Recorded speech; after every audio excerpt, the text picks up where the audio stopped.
السلام علیکم ناظرین، بسم اللہ الرحمن الرحیم۔ آج میں آپ کے لیے حضرت رابعہ بصری کا بہت ہی پیارا واقعہ لے کر آئی ہوں۔ پلیز ویڈیو کو اینڈ تک ضرور دیکھیے گا اینڈ چینل کو لازمی سبسکرائب کر لیجیے گا۔ جب حضرت رابعہ بصری کی وفات کا وقت قریب آیا تو ان کی شاگرد خواتین اور لڑکیاں ان کے ارد گرد بیٹھی تھیں۔ ان لڑکیوں نے درخواست کی کہ ہمیں کچھ نصیحت کریں، تو رابعہ بصری نے فرمایا کبھی بھی بغیر نکاح کے نہ رہو، اور پھر اپنا واقعہ سنایا کہ میں بسم اللہ الرحمن الرحیم پیارے نبی حضرت محمد صلی اللہ علیہ وسلم کی شریعت پر جن محترم لوگوں نے احسن طریقے سے عمل کیا اور جنہوں نے اپنی زندگیاں سنت نبوی میں گزار دیں، انہیں اولیاء کرام کہا جاتا ہے۔ انہی مقدس و محترم اور برگزیدہ ہستیوں میں نہایتی معتبر نام حضرت سیدہ رابعہ بصری کا ہے۔ حضرت رابعہ بصری قیامت تک خواتین کے لیے مشعل راہ ہیں۔ خواتین و حضرات، معروف صوفی شخصیت رابعہ بصری کی پیدائش 95 ہجری سے 99 ہجری کے دوران عراق کے شہر بصرہ میں ہوئی۔ وہ ایک انتہائی غریب لیکن معزز گھرانے میں پیدا ہوئیں۔ رابعہ بصری اپنے والدین کی چوتھی بیٹی تھی، اس لیے آپ کا نام رابعہ یعنی کہ چوتھی رکھا گیا۔ رابعہ بصری کی والدین کی غربت کا اندازہ اس بات سے لگایا جا سکتا ہے کہ جس رات رابعہ بصری پیدا ہوئیں، آپ کی والدین کے پاس دیا جلانے کے لیے تیل نہ تھا اور نہ ہی آپ کو لپیٹنے کے لیے کوئی کپڑا۔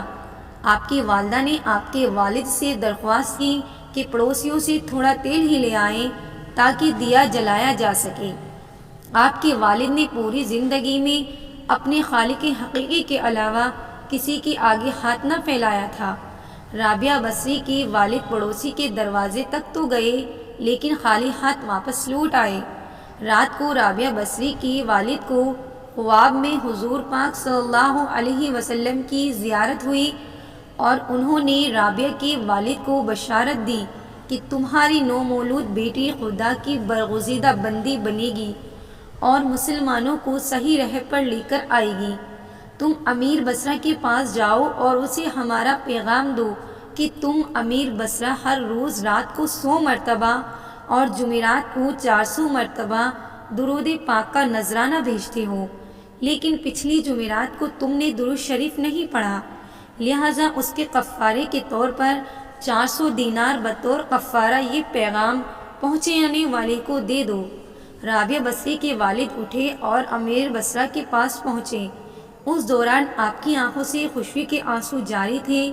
جب امیر بصرہ کو رابعہ بصری کے والد کے ذریعے حضور پاک صلی اللہ علیہ وسلم کا پیغام ملا تو یہ جان کر انتہائی خوش ہوا کہ وہ نبی آخر الزماں صلی اللہ علیہ وسلم کی نظروں میں ہے۔ اس نے شکرانے کے طور پر 1000 دینار غربہ میں تقسیم کرائے اور 400 دینار رابعہ بصری کے والد کو ادا کیے۔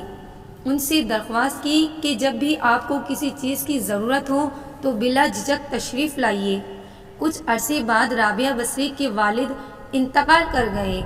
اس اثناء میں بصرہ کی سخت قحط نے اپنے لپیٹ میں لے لیا۔ قحط کے دوران رابعہ بصری اپنی بہنوں سے بچھڑ گئی۔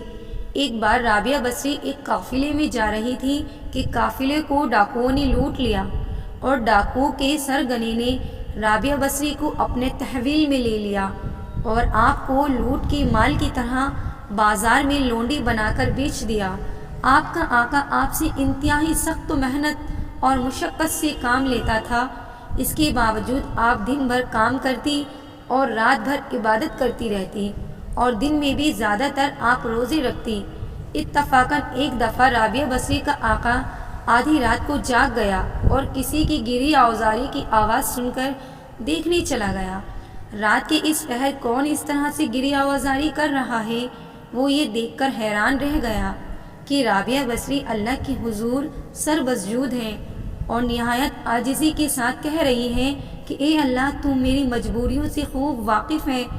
گھر کا کام کاج مجھے تیری طرف آنے سے روکتا ہے، تو مجھے اپنی عبادت کے لیے پکارتا ہے، مگر جب تیری بارگاہ میں حاضر ہوتی ہوں تو نمازوں کا وقت گزر جاتا ہے، اس لیے میری معذرت قبول فرما لے۔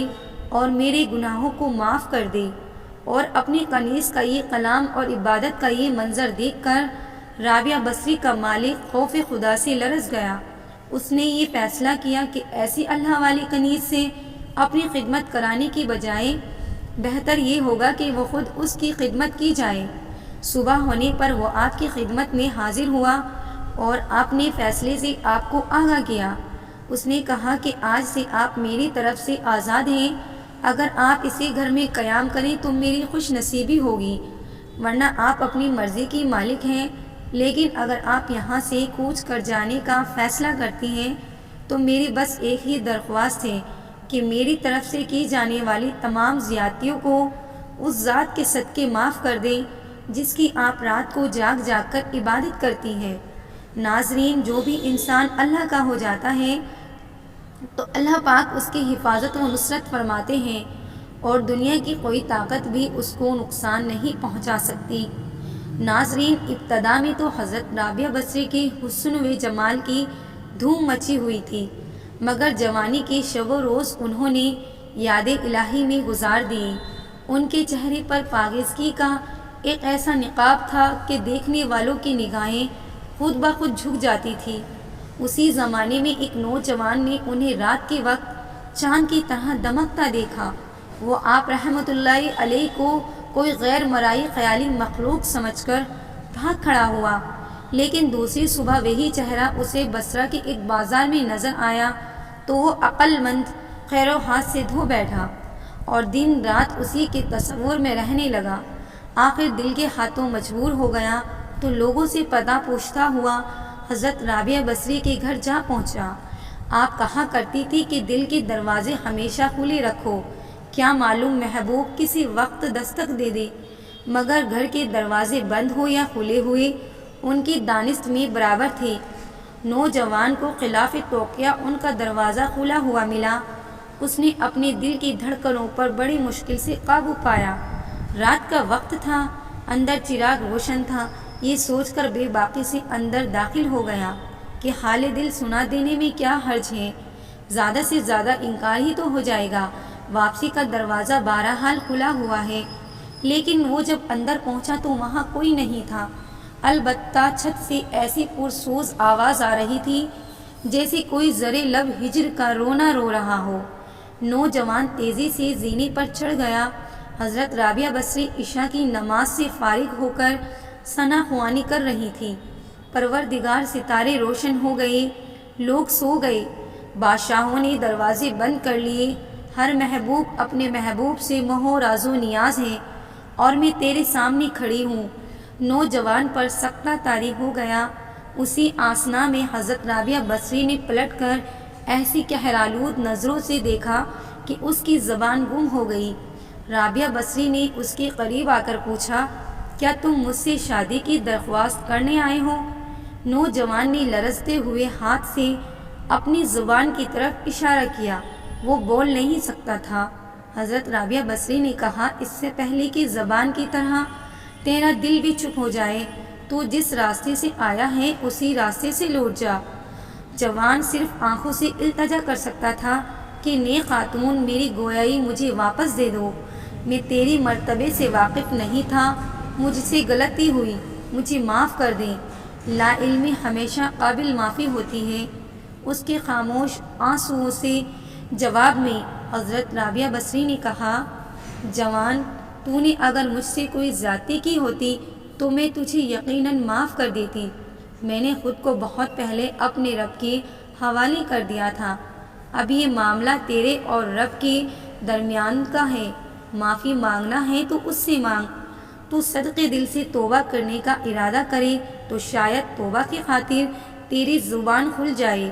یہ کہہ کر وہ نماز کے لیے کھڑی ہو گئیں۔ نوجوان بھی بے اختیار سجدے میں گر گیا اور روتا رہا۔ نہ معلوم کب تک روتا رہا۔ جب اسے ہوش آیا تو زبان کھل چکی تھی اور توبہ توبہ کا ورد کر رہی تھی۔ بصرہ کے بازاروں میں سالہ سال تک ایک مجذوب گرمی، جاڑے اور برسات سے بے نیاز ہو کر دیوانہ وار توبہ توبہ کے نعرے لگاتا رہا۔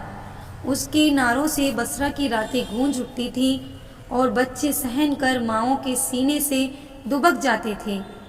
آخر ایک دن وہ مجذوب اچانک ہی کہیں غائب ہو گیا، پھر کبھی اس کا پتہ نہیں چلا۔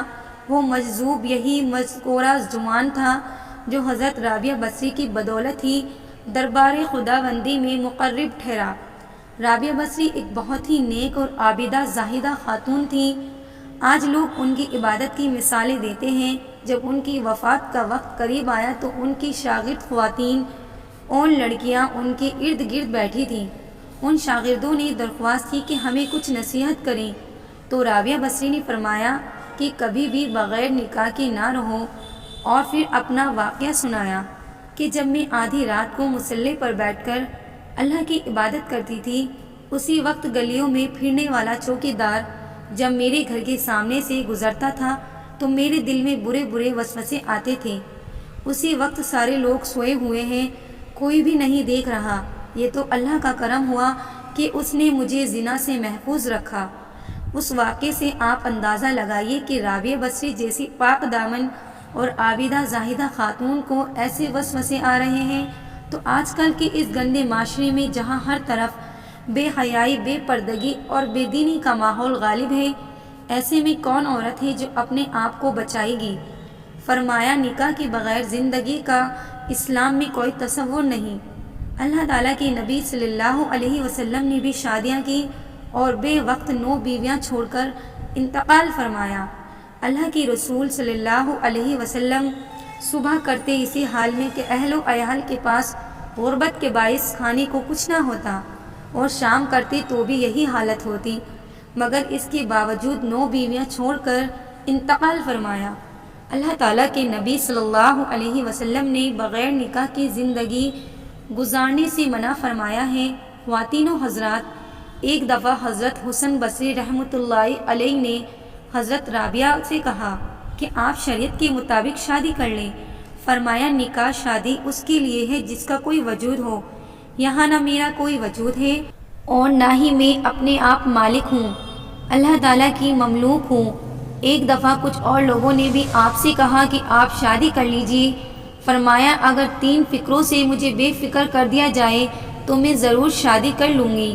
نمبر 1، کیا میں دنیا سے اپنا ایمان سلامت لے جاؤں گی؟ نمبر 2، روز حشر میرے دائیں ہاتھ میں ہی نام اعمال دیا جائے گا۔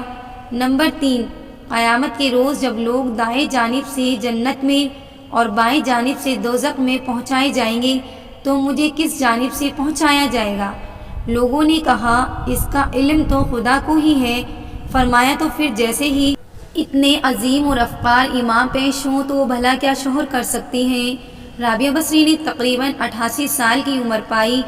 آپ نے آخری سانس تک عشق الہی کی لذت سروشاری کو اپنا شاعر بنائے رکھا، یہاں تک کہ آپ نے آخری سانس تک معبود حقیقی کی محبت کا دم بھرتی رہی۔ آخری وقت آپ نے اپنے ولی اور صوفی ساتھیوں کو بتایا کہ میرا محبوب و معبود ہمیشہ میرے ساتھ رہا۔ ناظرین، ہمیں حضرت رابعہ بصری کی زندگی سے یہ سبق ملتا ہے کہ اللہ کی پہچان کے دروازے مرد اور عورت سب کے لیے کھلے ہیں۔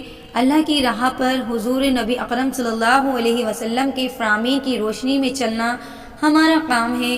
باقی فضل و کرم کرنے والا اللہ تعالیٰ ہے، وہ سجدوں کو شرف قبولیت بخشے۔